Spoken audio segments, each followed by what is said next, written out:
Hello friends, இன்றைக்கி நம்ம பார்க்க போகிற டாபிக் என்னென்னா, நிறைய பேர் ட்ரேடிங்கில் லாஸ் பண்ணுறாங்க. லாஸ் பண்ணாலும் எப்படி ரெக்கவரி பண்ணுறதுங்கிறத இந்த வீடியோவில் நாங்கள் சொல்லிக் கொடுக்குறேன். சரியா? நிறைய பேர் என்னென்னா ட்ரேடிங் சரி, முதல் விஷயம் மைண்டு கண்ட்ரோல் வேணும். புரியுதா? ரெண்டாவது ஒரு விஷயம், நம்ம எந்த இதில் ட்ரேட் பண்ணணுங்கிறது ரொம்ப முக்கியம். இங்கே பார்த்தீங்கன்னா ஏசியா காம்போஸ் இண்டெக்ஸ்னு சொல்லி இந்த சார்ட்டை நான் எடுத்திருக்கிறேன். ஆனால் நாம் இந்த சார்ட்டில் ட்ரேடே பண்ணக்கூடாது. சரியா? மேக்ஸிமம் ஏன்னா இந்த ஏசியா காம்போஸ் இண்டெக்ஸுங்கிறது ஒலிம் ட்ரேட் பிளாட்ஃபார்முக்குள்ள ஒரு சார்ட்டு. சரிங்களா? இதே போல் ஓடிசி, இந்த கிரிப்டோ இண்டெக்ஸு, கோல்டு இண்டெக்ஸு, குயிக்லேரு, இப்போ இதெல்லாம் 5 செகண்ட் உள்ள ட்ரேடிங்கு, ஆஸ்ட்ரோ இண்டெக்ஸு. இதெல்லாம் எல்லாமே ஒலிம் ட்ரேட் பிளாட்ஃபார்முக்குள்ளே ஓவனாக க்ரியேட் பண்ண சார்ட்டு. சரிங்களா? இந்த ஒலிம் ட்ரேட் கம்பெனி க்ரியேட் பண்ண ஓவன் சார்ட்டு.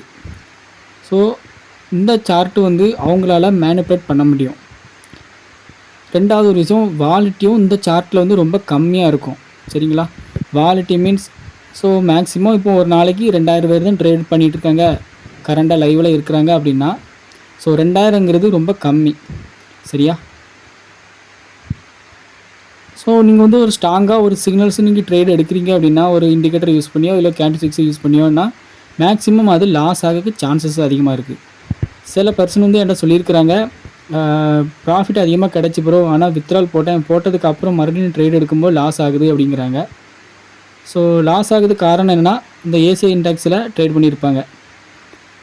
இது full and full ஒலிம் trade company கூடியது. இது வேறு எந்த பிளாட்ஃபார்மும் வேறு எதுலேயுமே பார்க்க முடியாது இந்த சார்ட்டெல்லாம். சரிங்களா? இது ஒரிஜினல் சார்ட்டு கிடையாது. நீங்கள் இந்த இண்டெக்ஸு, ஓடிசி மார்க்கெட்டை தவிர்த்துங்க. சரிங்களா? இது இந்த புரோக்கரால் உருவாக்கப்பட்டது. இதில் நீங்கள் லாஸ் பண்ணால் எல்லாமே கம்பெனிக்கு போகக்கூடியது. இது ரியல் மார்க்கெட் இல்லை. சரிங்களா? ரியல் மார்க்கெட்டுங்கிறது கரன்சி ட்ரேடிங். சரிங்களா? நான் என்னுடைய ரெக்கமெண்டேஷன் எப்போவுமே கரன்சி ட்ரேடிங் தான் சொல்லுவேன். கரன்சி இல்லைனா கிரிப்டோ, இந்த மாதிரி இதில் ட்ரேட் பண்ணுங்கள், இன்வெஸ்ட் பண்ணுங்கள். எந்த புரோக்கராக இருக்கட்டும், அதில் ஓவன் இதே போல் இண்டெக்ஸு, ஓடிசிலாம் இருக்கும், அதில் ட்ரேட் பண்ணாதீங்க. சரிங்களா? உங்களுக்கு புரிஞ்சுன்னு நினைக்கிறேன். ஏன்னா இது புரோக்கரால் உருவாக்கப்பட்டது. ரெண்டாவது ஒரு விஷயம், இதில் வாலிட்டி ரொம்ப கம்மியாக இருக்கும். ஏன்னா இந்த புரோக்கர் இப்போ ஒலிம் ட்ரேட்னால் அந்த ஒலிம் ட்ரேடில் உள்ளவங்க மட்டும்தான் இதில் ட்ரேட் பண்ண முடியும்.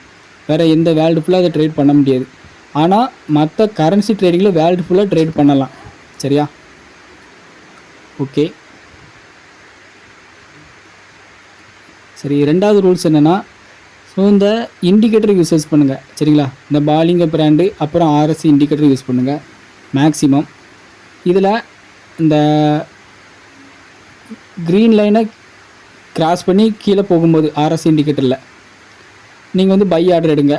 அதே போல் பாலிங்கர் பிராண்ட்லேயும் கீழே தேர்ட் லைனு கீழே இருக்கும்போது மார்க்கெட் நீங்கள் பை ஆர்டர் எடுங்க. அதே போல் மேலே போகும்போதும் பை ஆர்டர் எடுங்க. அடுத்த ரூல்ஸ் என்னென்னா, சைடில் இண்டிகேட்டர் அதிகமாக 60க்கு மேலே இருக்குதுன்னு சொல்லிட்டேன். மூணாவது ரூல்ஸ் என்னென்னா, இந்த சார்ட்டை பாருங்கள், 20, 40ன்னு சொல்லி இன்க்ரீஸ் ஆகிற மாதிரி இருக்கணும். சரிங்களா?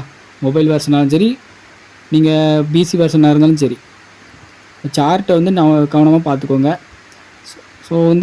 மார்க்கெட் ஸ்ட்ராங்காக இருக்குங்கிற மூவ்மெண்ட்டு எப்படின்னா, அது 20க்கு மேலே இருக்கணும், 20 கூடி இருக்கணும் பாயிண்ட்டு. சரிங்களா? அதை முக்கியமாக கவனிச்சுக்கோங்க.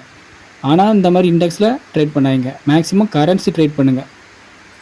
வாரத்தில் 5 நாள் தான் இருக்கும், அந்த ட்ரேட் பண்ணுங்கள். சரிங்களா? அடுத்து டைமிங்கை இன்க்ரீஸ் பண்ணி ட்ரேட் பண்ணி ப்ராக்டிஸ் எடுங்க. எப்போவுமே 1 மினிட்ஸ் மட்டும் வைக்காமல் 3 மினிட்ஸ் 5 மினிட்ஸ் சொல்லி டைமை இன்க்ரீஸ் பண்ணியும் நீங்கள் ட்ரேட் எடுக்க பாருங்கள். சரிங்களா? அடுத்து இப்போ நீங்கள் ஒரு 100 ரூபா வச்சு ட்ரேட் எடுக்கிறீங்க அப்படின்னா, சம்டைம் ஒரு 10,000 இன்வெஸ்ட்மெண்ட்டில் 100 ரூபா ட்ரேட் எடுக்கிங்க, லாஸ் பண்ணிட்டீங்கன்னா அடுத்து ஒரு 5 நிமிஷம் கழிச்சு, சரிங்களா, அடுத்து மறுபடியும் ஒரு இண்டிகேட்டர் சிக்னல்ஸ் இல்லாமல் யூஸ் பண்ணி ஒரு 300 ரூபா வச்சு ட்ரேட் பண்ணுங்கள். சரிங்களா? அதுவும் லாஸ் ஆகிடுச்சுன்னா அடுத்து 600 ரூபா வச்சு ட்ரேட் பண்ணுங்கள். ஒவ்வொரு ட்ரேடுக்கும் மேக்ஸிமம் ஒரு மினிமம் ஒரு 5 மினிட்ஸ் நீங்கள் கேப் வைங்க. சரிங்களா?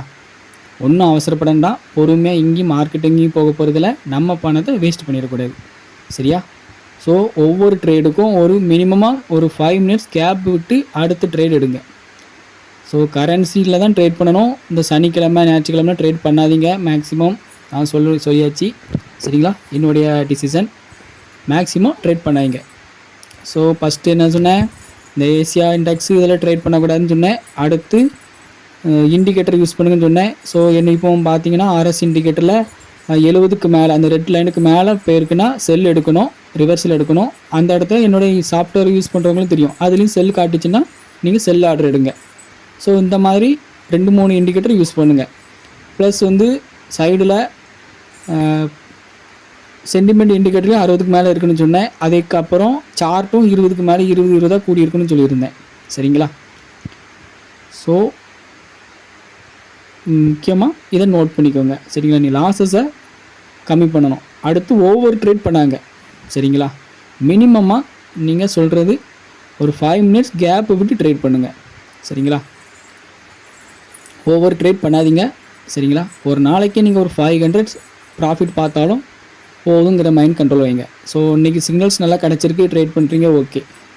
நாளைக்கு ட்ரேடுக்கு டைமிங் கிடைக்கல, சம்டைம் உங்களுக்கு டைமும் கிடைக்கல, சம்டைம் உங்களுக்கு வந்து சிக்னல்ஸ் சரியாக கிடைக்கல அப்படின்னா அந்த டைமில் நீங்கள் மார்க்கெட் ட்ரேட் பண்ணாதீங்க, அவாய்ட் பண்ணுங்கள், கண்ட்ரோல் பண்ணுங்கள் உங்கள் மைண்டை. ஓகேவா? ஸோ ஒரு ரியல் மார்க்கெட் வந்து EURUSD கரன்சி ட்ரேட் பண்ணுங்கள், இல்லைனா கிரிப்டோ கரன்சி பக்கம் போங்க. சரிங்களா? ஸோ அது வந்து வேர்ல்டு வைட் இருக்கும், வாலட்டி அதிகமாக இருக்கும். ஓகே, புரிஞ்சிருக்கும்னு நினைக்கிறேன். ஓகே.